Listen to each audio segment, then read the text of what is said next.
At 49, I was broke while my uncle lived like royalty, claiming my grandfather left me nothing and handed him a company that later crossed $600 million.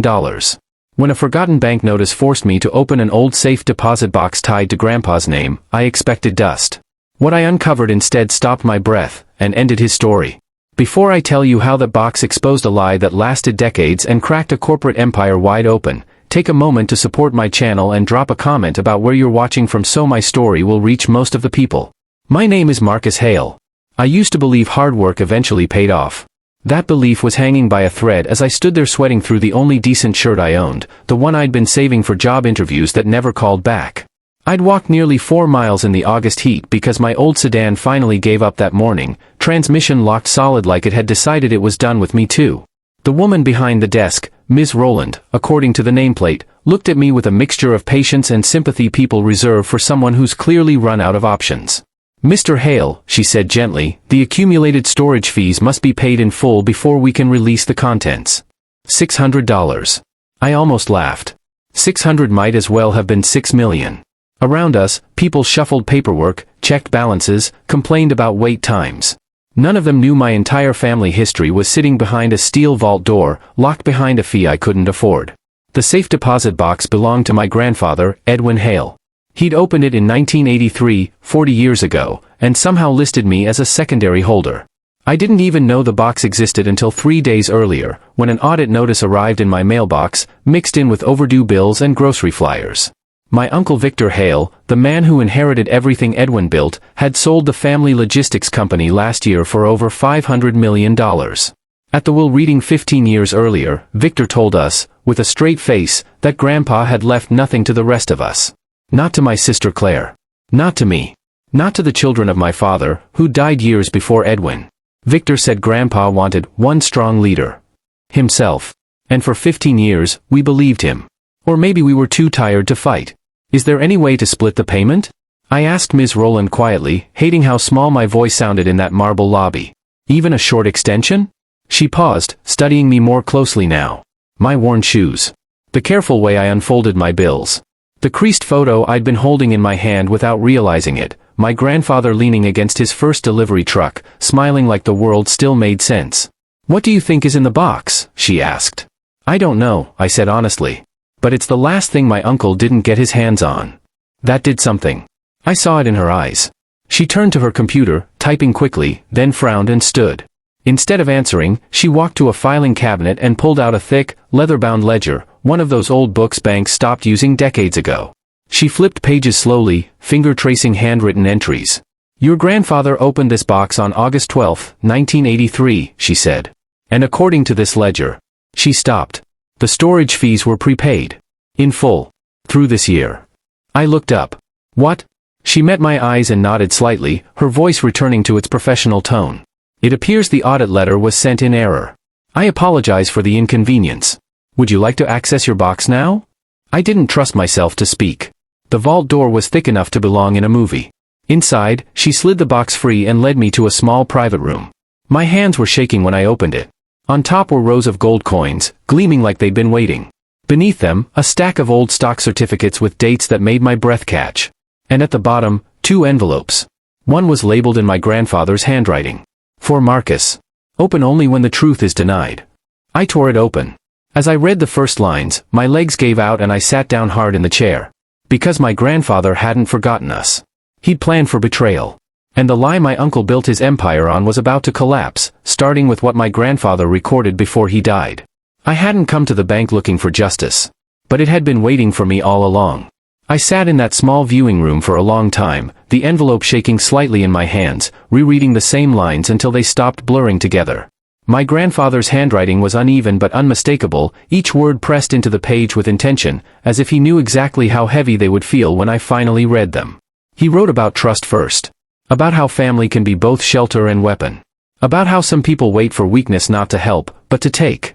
He explained how, during his illness, Victor had brought documents constantly, insurance forms, medical authorizations, financial reviews. Papers that looked official enough that no one questioned them. Edwin admitted that he'd been heavily medicated, drifting in and out, signing where he was told because he trusted his son. Then came the moment that changed everything.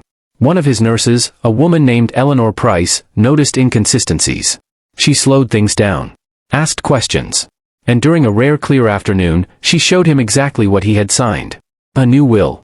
One that erased his grandchildren. One that handed everything to Victor.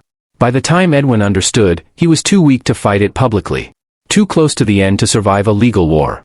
But he wasn't too weak to plan. That's when he wrote the letter I was holding. That's when he recorded everything.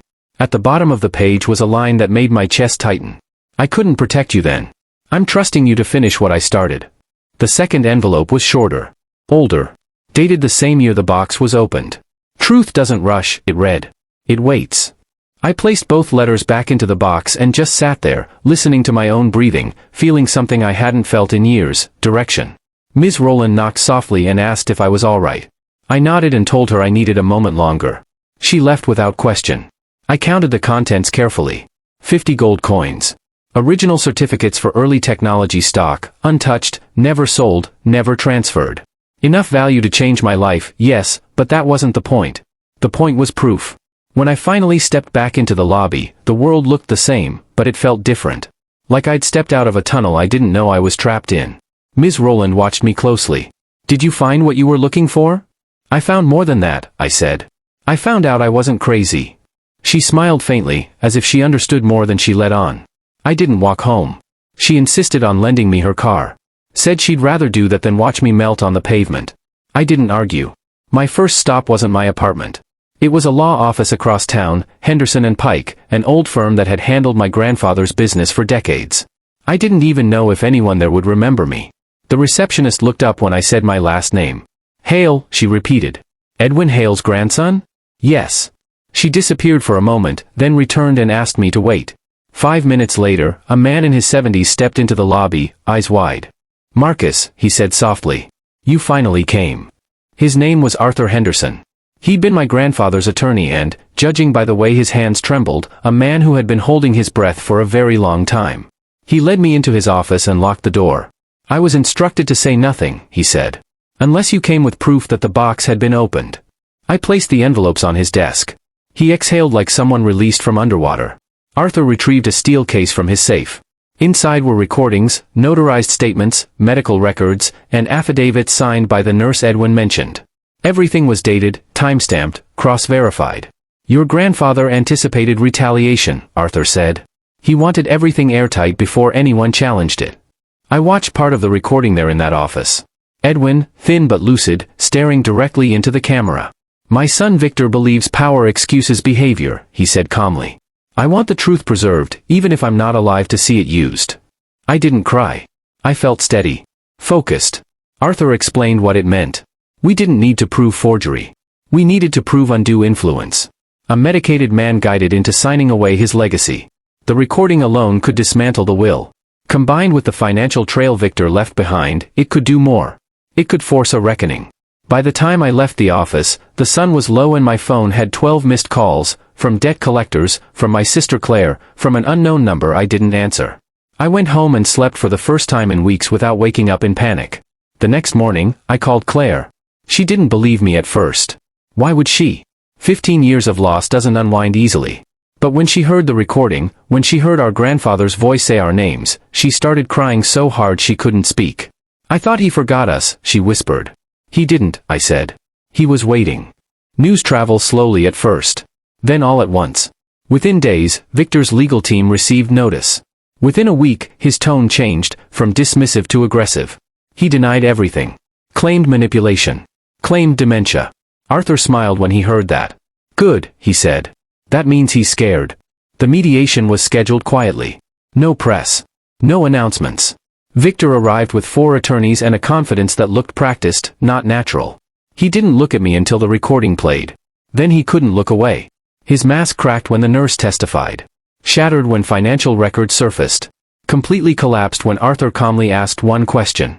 If your father intended to leave everything to you, why did he hide millions where you couldn't find them? Silence followed. Hours later, Victor signed. Not because he was sorry, but because he was cornered. The settlement sealed his public image and preserved his wealth, but stripped him of the lie that built it. I walked out of that room lighter than I'd walked into the bank days earlier. Justice hadn't been loud. It had been patient. And it wasn't finished yet. The settlement papers weren't the end. They were the beginning of everything unraveling. Victor thought signing would stop the bleeding. He was wrong. The agreement forced disclosure clauses, quiet ones, buried deep, the kind executives skim past when they think they've already won. Those clauses cracked open 15 years of transactions that had never seen daylight. Shell accounts. Asset transfers timed around my grandfather's hospitalization. Consulting fees paid to firms that didn't exist before the will changed. Arthur called me 3 days after mediation. They're panicking, he said. And they should be. Regulatory inquiries don't move fast, but they move steadily. The first letter went to Victor's former board partners. The second went to the investment group that bought the company. By the end of the week, lawyers who once wouldn't return my calls were suddenly asking for meetings. I didn't rush anything. I'd learned patience from the man who built everything. Claire flew in that weekend. I hadn't seen my sister in almost 4 years, not since Mom's funeral. She looked tired in the way people look when they've been strong too long. We sat at my small kitchen table, the same one where I'd once counted coins to pay rent. I spent years thinking we were forgotten, she said quietly. Like we didn't matter enough to be remembered. He never forgot, I said. He just knew who he couldn't trust. That night, we listened to the full recording together. Not just the legal part, the stories. Edwin talking about his first truck. About refusing loans. About paying drivers before himself during lean years. Claire laughed through tears when he mentioned teaching her bookkeeping using cereal boxes. I thought he just did that to keep me busy, she said. No, I replied. He was teaching you. Word leaked faster than expected. Not details, questions. Why was Victor stepping back from public appearances? Why had his foundation quietly dissolved 3 shell nonprofits? Why were former executives suddenly cooperating with auditors? I didn't give interviews. I didn't need to. The truth doesn't require shouting. My daughter Lena called me the night after the first article dropped. Dad, she said carefully, people at school are asking if we're rich. I laughed for the first time in weeks. No, I said. We're okay. That's different. The stock sale alone would have set us for life.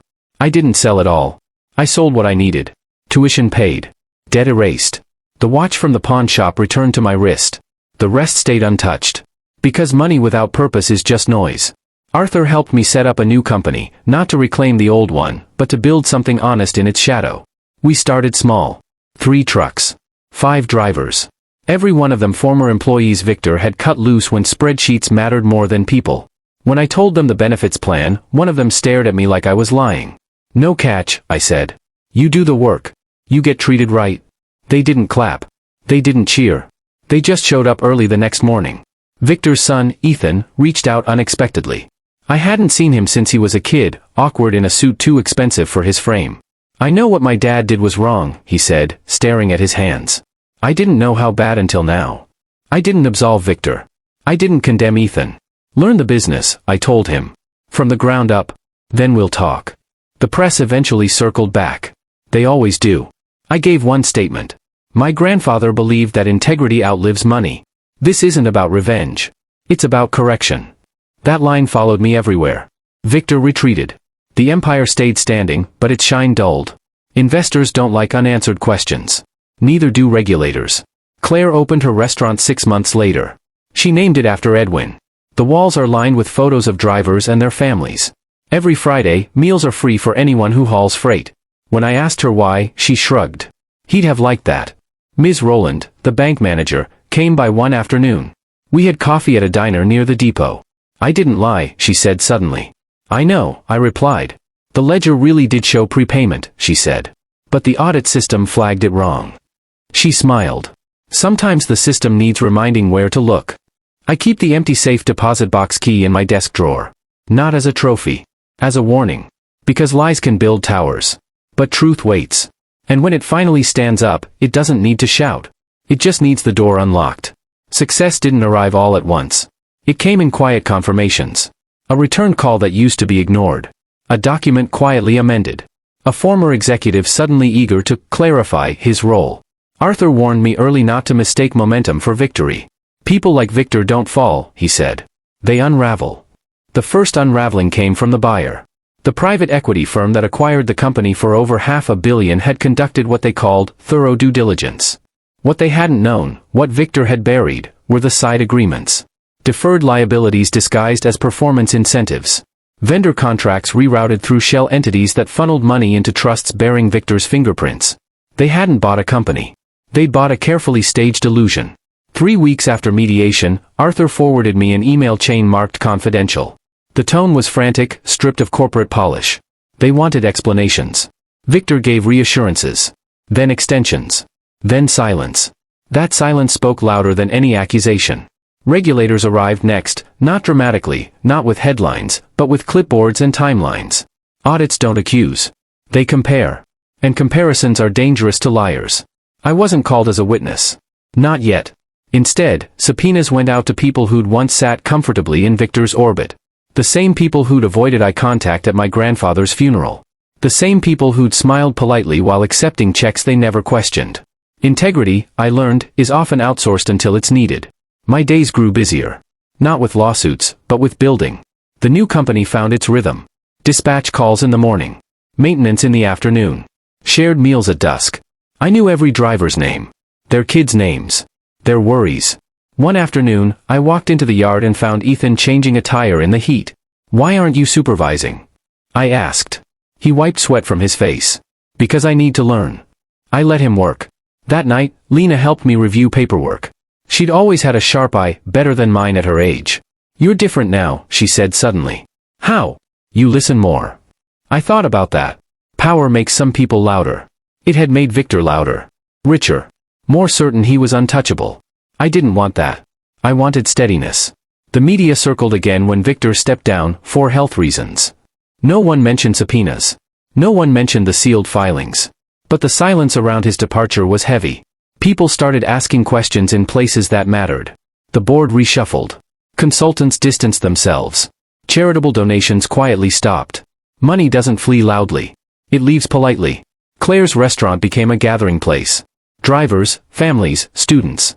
Stories swapped over meals. A wall near the back featured a simple plaque. Built on work. Sustained by trust. I stood there one evening watching strangers eat together and felt something close to peace. Then the call came. Arthur's voice was calm, but careful. "They want your testimony." Not as an accuser. As a witness. The hearing wasn't public. No cameras. No dramatics. Just questions and timelines and documents laid end to end. I spoke plainly. About the will. About the recording. About the timing. About the money. I didn't embellish. I didn't speculate. Truth doesn't need decoration. Victor never appeared. His lawyers did. They objected. Deferred. Redirected. But evidence has a weight that objections can't lift. Weeks later, settlements were reached quietly. Very quietly. No admission of wrongdoing. No apologies. But money moved. Assets froze. Agreements dissolved. Victor kept much of his wealth. He lost something else. Credibility. Ethan came to me the day after the news broke. "My dad won't talk to me," he said. I didn't celebrate that. "Do the work," I told him again. "That's how you decide who you are." He nodded. I visited the cemetery alone one morning. Brought coffee. Sat by the stone. "Sorry it took so long," I said. The wind moved through the trees like an answer. I thought about the bank manager. About a ledger. About a box unopened for decades. About patience. Justice doesn't rush. It waits until the moment matters. And when it arrives, it doesn't shout. It corrects. Time has a strange way of changing the meaning of things. A year earlier, time had felt like an enemy, every bill due, every unanswered email, every rejection letter pressing down on me. Now it felt different. Time became a buffer. A filter. It let the noise fall away and left only what mattered. Victor didn't go to prison. People like him rarely do. What he lost was more precise, more permanent. Reputation. The kind you can't buy back. His name disappeared from keynote panels. Industry boards quietly updated their leadership pages. Old allies stopped returning calls. Not because they'd suddenly found morality, but because association had become risk. Money forgives. Markets don't. Arthur explained it to me one afternoon while we walked past the loading dock, trucks idling, drivers laughing as they compared weekend plans. "He'll be fine financially," Arthur said. "But he'll never again be trusted with something that matters." That mattered to me. Because my grandfather had believed trust was the only real currency. The investigation officially closed without fanfare. No press conference. No dramatic verdict. Just amended filings, sealed settlements, and a trail of quiet resignations. But the ripple effects kept moving. Former drivers began reaching out. Men and women I hadn't seen since I was a teenager riding shotgun in my grandfather's old truck. They told stories I'd never heard, about late paychecks, about pressure to falsify logs, about being forced to choose between safety and keeping their jobs. They hadn't spoken up because they couldn't afford to. Now they could. One of them, Marcus, came by the yard late one evening. He'd been with the company for 27 years before being terminated by email. "I don't want my job back," he said. "I just want to know I wasn't crazy."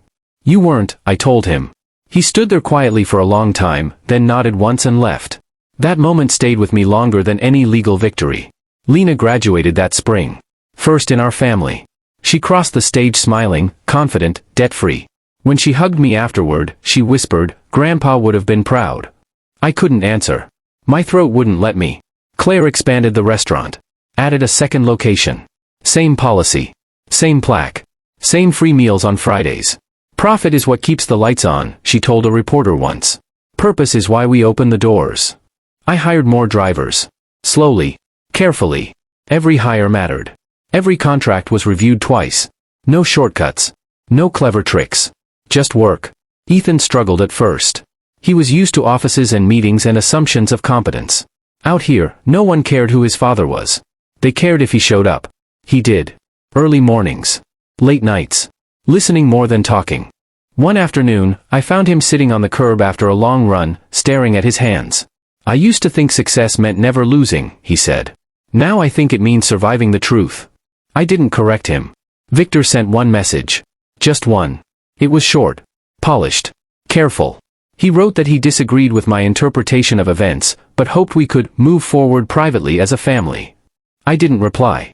Not out of spite. Out of clarity. Family isn't blood. It's behavior. I went back to the bank once more.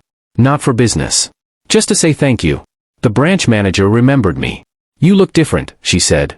"I feel different." She smiled. Sometimes doing the right thing costs nothing. Sometimes it costs everything. Either way, it's worth it. I keep a small box in my office now. Inside it are simple things. The pawn receipt from my father's watch. The first paycheck stub from the new company. A photo of my grandfather leaning against his truck, arms slung over my shoulder. And $600 in cash. Not for emergencies. For memory. Because that was the price of the door. Victor still lives well. His house is bigger than anything I'll ever own. His car costs more than my first year's revenue. But he no longer speaks at conferences about legacy. He no longer teaches classes about leadership. He no longer pretends to represent something he never understood. The company we built is small. But it's honest. Drivers eat together. Kids visit the yard on weekends. Stories get told without fear. Sometimes, when the sun drops low and the engine's quiet, I hear my grandfather's voice like it's carried on the wind. Patience is hope. He was right. Hope doesn't rush. It waits until the truth can stand on its own. And when it does, it doesn't ask for permission. It simply takes its place. The last thing I expected was forgiveness to arrive quietly. Not from Victor. That never came. I didn't need it. It came from myself. One morning, a few months after the investigation closed, I realized I'd slept through the night without replaying the past. No courtroom echoes. No bank lobby. No counting bills in my head. Just sleep. Deep, ordinary sleep. That's when I knew the fight was over. The company settled into a rhythm that felt right. Not fast. Not flashy. Right. We turned down contracts that would have doubled revenue but demanded corners cut. We accepted smaller routes that kept drivers home for dinner. We paid bonuses before executives paid themselves. People noticed. Not the kind of people who chase headlines. The kind who build things. A regional supplier called one afternoon. Said they'd heard we still shook hands. Said that mattered to them. I thought of my grandfather's words. A handshake is a contract. Ethan earned his place. Not because of his name, but because of his work. When a driver's rig broke down on the interstate at midnight, Ethan was the one who drove out with tools and stayed until sunrise. He didn't call me. He didn't post about it. He just did it. When he asked me later if he could stay on permanently, I told him yes. On one condition, I said. "What's that?" "You never forget where you started." He nodded. He knew exactly what I meant. Claire's restaurant hosted a fundraiser for truckers' families. No banners. No speeches. Just food and music and kids running between tables. I watched from the back as strangers laughed together and thought about how much of this world runs because people show up quietly and do the work. My daughter Lena moved into her first apartment. She called me on move-in day, overwhelmed but excited.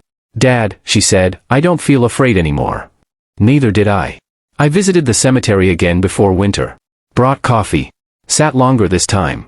I think we did okay, I said. I imagined him smiling that half smile he used when words weren't necessary. Victor's name came up one last time when an industry journal published a retrospective on the company's history. His tenure was summarized in a paragraph. Efficient. Profitable. Controversial. My grandfather's era took up pages. The writer ended with a line that stopped me cold. The company's greatest legacy may not be its valuation, but the people it taught how to build honestly. That was enough. I don't think about the gold much anymore. Or the stock. Or the settlement. I think about drivers' kids graduating. About paychecks cashed without fear. About doors open because someone chose kindness over convenience. That safe deposit box didn't make me rich. It made me whole. Sometimes, late in the evening, I open my desk drawer and take out the key. Not to remember the anger, but to remember the patience. 40 years. That's how long the truth waited. And when it finally arrived, it didn't destroy everything. It put the right things back where they belonged. If you've ever felt erased, overlooked, or robbed of something that mattered, remember this: truth has its own clock. It doesn't stop. It doesn't forget. And when its moment comes, it doesn't ask who's powerful. It asks who's right. Before you go, if my story meant something to you, take a second to support it, share it with someone who needs hope, leave a comment about where you're listening from, and stay connected for more stories where patience, truth, and quiet strength change everything.